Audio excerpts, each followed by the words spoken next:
A sharp tool makes all the difference in the world in woodworking. It lets you cut faster, more accurate, and with more pleasure. It leads to better joinery and nicer surfaces. In this video, I want to show you how you can check your chisel and plane blades for sharpness, show you my process and equipment for sharpening, and talk about why the back of the chisel is as important as the bevel. First of all, let's have a look what a sharp blade is and define sharpness. To check if a chisel plane is really sharp, there are a bunch of methods. One of the most common methods is to shave your forearm. A sharp chisel should pop your hair right off. This might leave a few bald patches on your arm and you might run out of hair on your forearm. But there are a few other ways. Another way is to check if your chisel can cut paper. A sharp blade should be able to cut paper very easily and smoothly.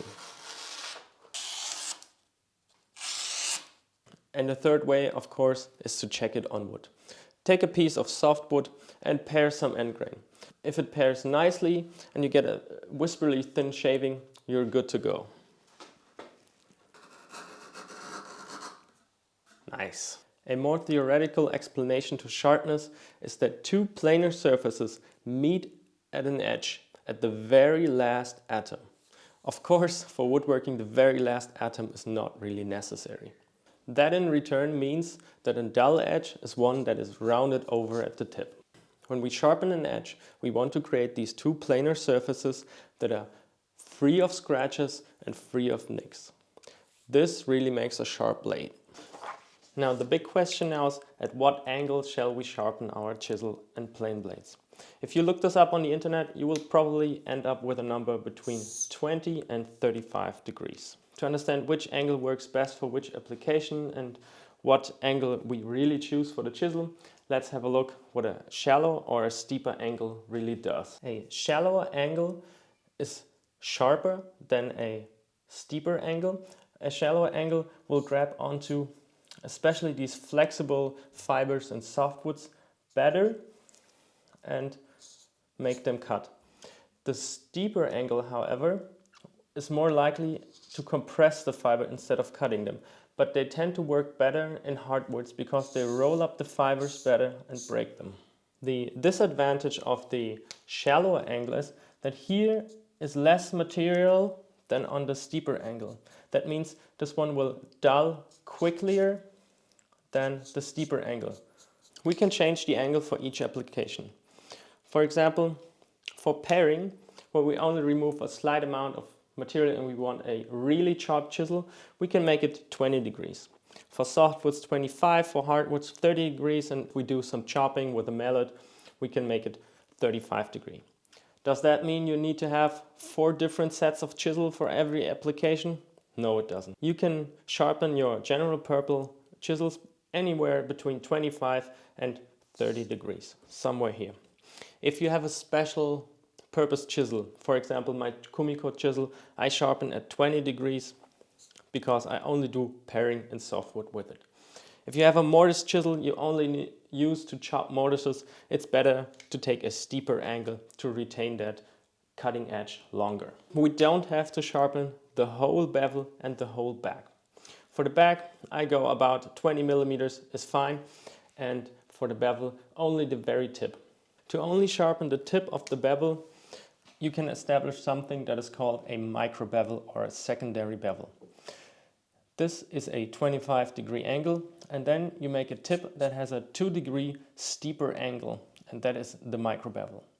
Therefore you only have to sharpen this micro bevel and the back with, let's say, 20 millimeters. This makes sharpening way easier and faster, and you only have to work on that little part of the blade. Now, when you hone the blade more and more, this angle will get backwards and backwards, and you need to establish the 25 degree angle again eventually, like this. With a 25 degree primary angle and a 2 degree secondary angle, you will end up with 2 plus 25, which equals 27 degree cutting edge.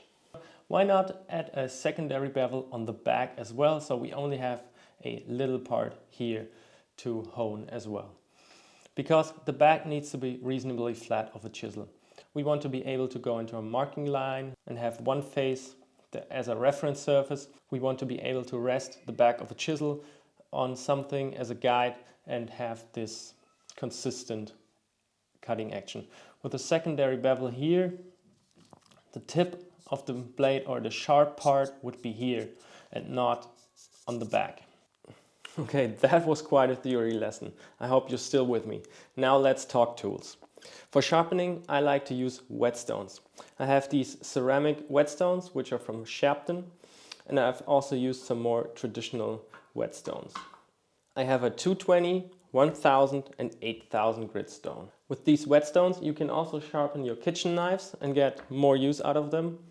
It will take your cooking to a whole nother level. You can slice tomatoes without even applying pressure on the top of the knife, just by moving the blade back and forth. It's really nice, and it's just a great pleasure to cut something with sharp knives. I made the switch from the more traditional stones to the ceramic stones because the traditional stones, you have to soak them in water for a few minutes and then you can get to the sharpening. With these ceramic stones, you only need a few sprinklers of water from this water bottle or however you want to apply them, like this, and then you can go sharpening. So you don't have to wait for a few minutes to let them soak. Like I said, I sharpen all my chisels to a 25-degree bevel with a 2-degree micro bevel on it. The only chisels I sharpen with a different angle are my Japanese chisels, especially my Kumiko chisel, which has a slight shallower angle because I only do paring mostly in softwood with it.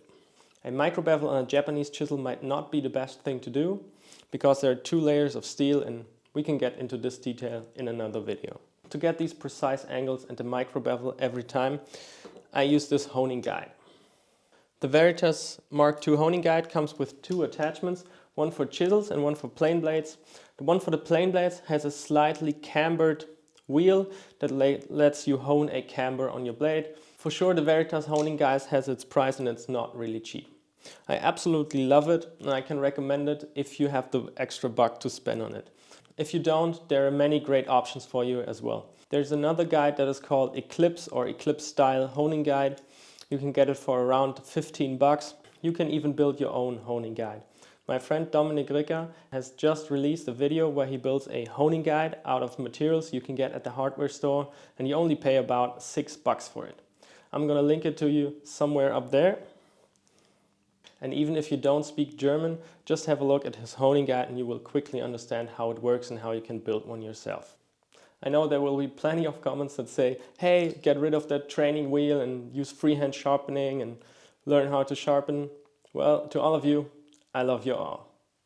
The honing guide ensures you sharpen your chisel or hone your chisel at the same angle each and every time. It accepts the chisel like this, and with this jig you can now set the angle you want to sharpen. I have it set to 25 degrees, and then I can put it on here and then protract the blade until it hits the stop, like this. And then really clamp it tight and get rid of the jig. I now put my chisel on my whetstone and holds it at exactly 25 degrees.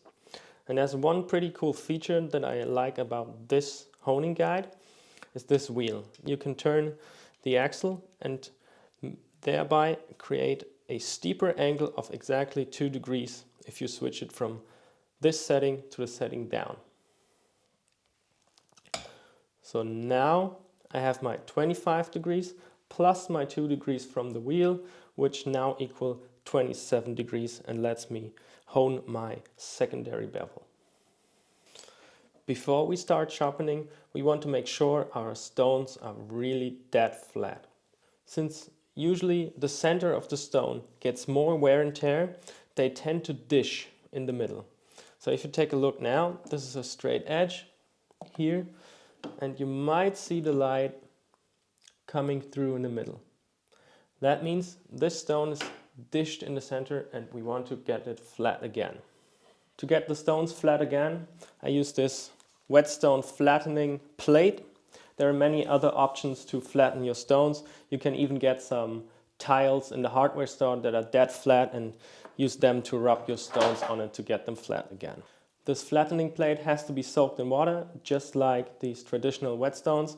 That's what I'm gonna do now, and then I will see you back for flattening the stones. Flattening the whetstones creates a pretty big mess, and I like to use this rubber mat to keep the schmutz from going onto the bench. The flattening plate is now soaked in water, and here's my stone. Remember, the stone is most likely be dished like this. To see where I already did the flattening and which areas have to be worked on again, I like to use a pencil and put pencil marks all over the stone and turn it around and do the flattening. It's important to apply even pressure to all areas of the stone, and it's a good habit to go into a figure 8 motion or a circular motion.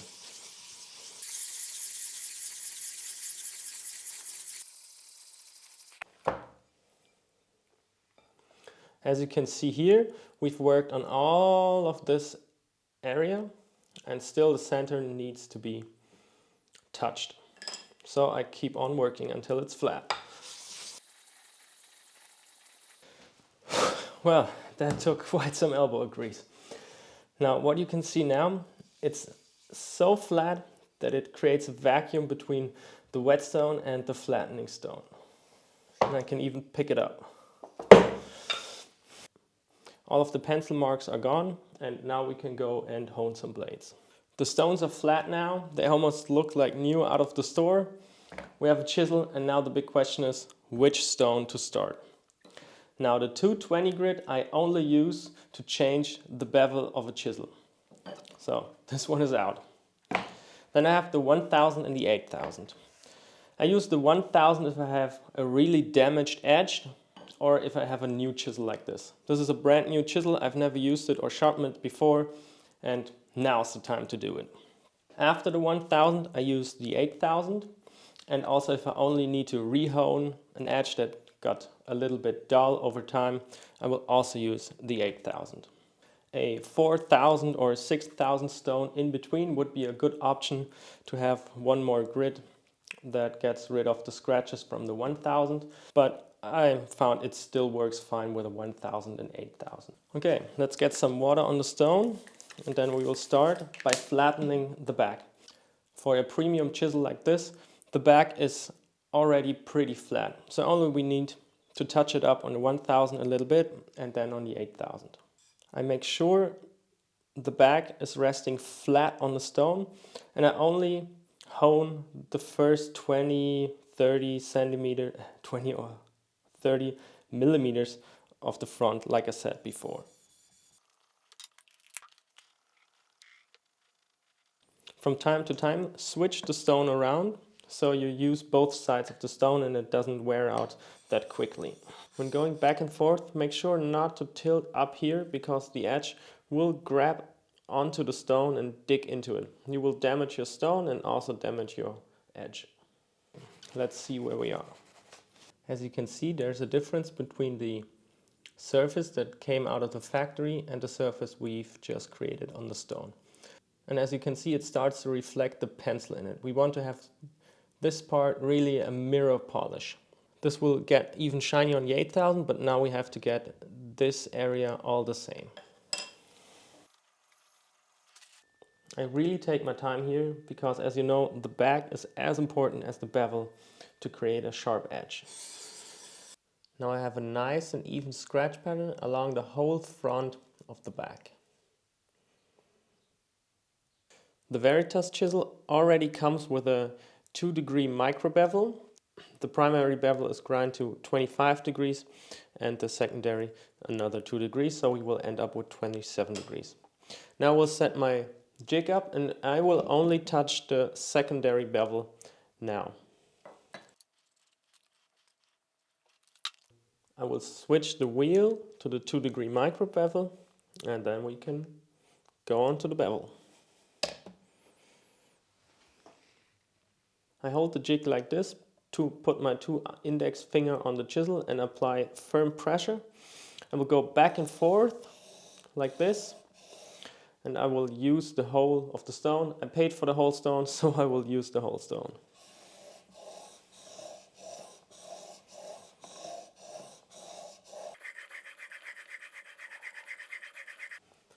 I continue this step until I see two things. I can see the secondary bevel is nice and shiny from edge to edge. As you can see here, it's not 100% parallel to the front. That's still totally fine. If you have a large triangle like this, you are out of square. That means either your blade is square in the jig or your chisel is not square. And the second thing I watch for is on the back. If you go with your finger across it, you can feel a slight burr. A burr is like a small piece of metal that was bent over in the honing process. Before moving to the 8000 grit, I make sure to get rid of all the particles that are around here, because the particles from the 1000 grit stone would ruin my honing on the 8000 grit.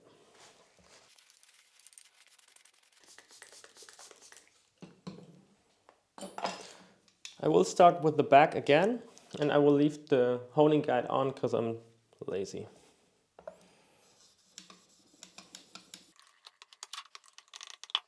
Now you really start to see that mirror polish I was talking about.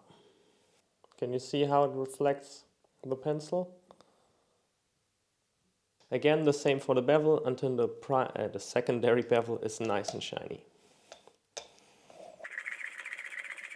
Even pressure, and it's important not to dig down on one of the corners. The complete secondary bevel is now polished. I can feel a very slight burr on the back again, and I will remove the burr now, and then we have a sharp chisel. To remove the burr, it only takes a couple of strokes on the back. I will do it on a pull stroke and work my way carefully.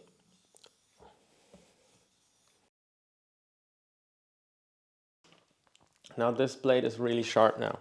I can cut my hair here, and I can also cut paper with it. Now let's see how it performs on wood.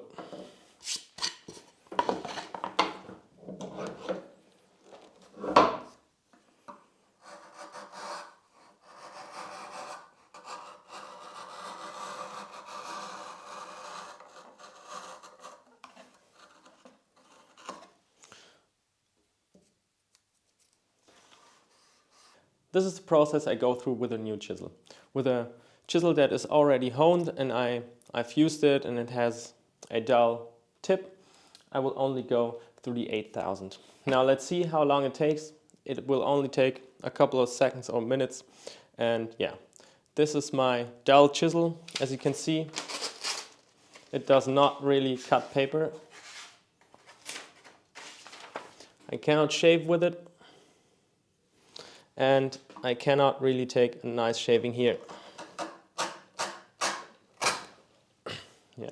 So let's have a look how long it takes. To make it more realistic, I will put my stones away, also my honing guide, and get out my phone and see how long it will take me to get from dull to sharp again in a real working environment. All right, ready, set, go. Let's get the chisel in the guide. Get it in square. Bit of water. Start with the back. Only touch it up a little bit. Then a bit more. Looks good. All right, now onto the bevel. Only working the secondary bevel here. Doing it a bit quicker than I do it usually. I think that's it. Still a bit more. Now removing the burr from the back. 1, 2. Get it dry again. And that's it. Stop. 84 seconds. Not too bad. Let's see what we have. Some paper. And it cuts nice. What about shaving? Yeah, not as good as the other one, but still sharp enough. And finally, an end grain shaving. Yeah, it's working nicely again. As you have seen, it only takes 84 seconds or a little bit more to get your chisel sharp again with a secondary bevel on it. I don't enjoy sharpening that much, and I'm not taking part in any of these crazy Japanese planing competitions. So you can get your chisel and planes even sharper, like way sharper. You can put a lattice strap on your workbench and really work the bevel and the back. Even charge it up with some 15,000 grit abrasive material. But yeah, that's what I do for sharpening here, and I think it's plenty for the stuff I do. If you enjoyed this video, give it a thumbs up, subscribe to my channel if you want to get started making kumiko, where you also need a sharp chisel. Check out the store, I have kumiko starter kits on my website, and yeah, see you in the next video.